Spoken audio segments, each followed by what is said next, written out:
are not that great. Yes, Gautam, thank you very much. You are staying with us to discuss more news updates, and we'll go over to Europe now, where French President Emmanuel Macron is set to begin a state visit to the United Kingdom, the first by an EU head of state since Brexit. Macron and his wife Brigitte have been invited by King Charles for a 3-day visit, including a banquet at Windsor Castle and an address to the British Parliament. The visit follows King Charles's 2023 visit to France, which helped reset ties after years of post-Brexit strain. He will also meet Prime Minister Keir Starmer for the 37th Franco-British Summit in London. Key discussions will focus on Ukraine, illegal migration and bolstering defence cooperation.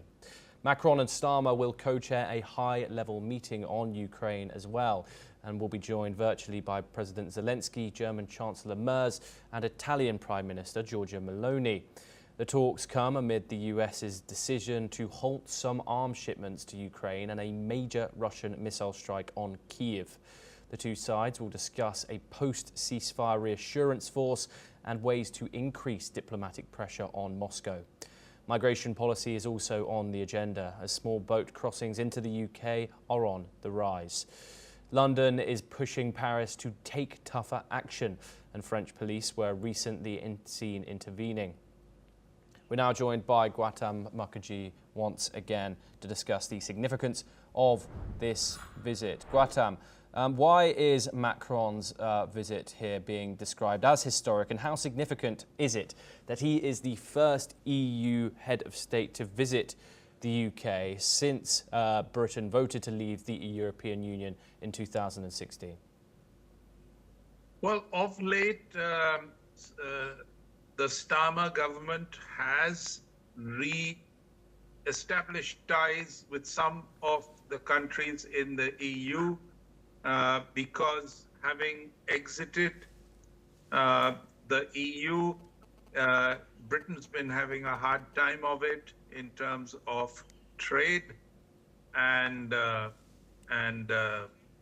even interaction with the European powers on a number of other fronts, including technology and cooperation. So now that there is a rethink, even though there are large sections of the British public who are behind the Brexit decision, still it is difficult for the government to manage with an absolute staying away from Europe.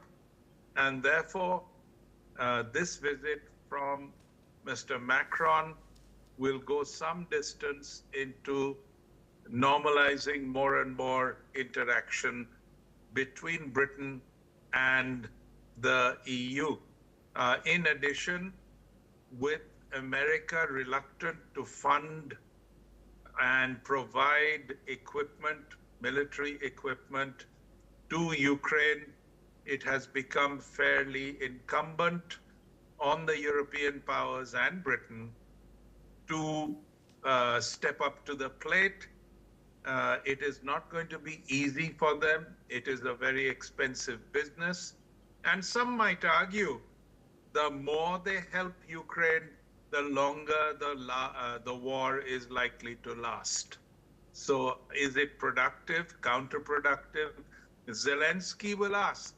It's a matter of his survival and that of his country. But are the European powers actually doing the right thing? It's already been a long time without resolution. Russia is gaining ground. Bringing this to a close is not going to be, according to the Zelensky idea, of pushing Russia back to its original borders. Yes, Gautam, thank you very much for your insight. We are going to stay in Europe next.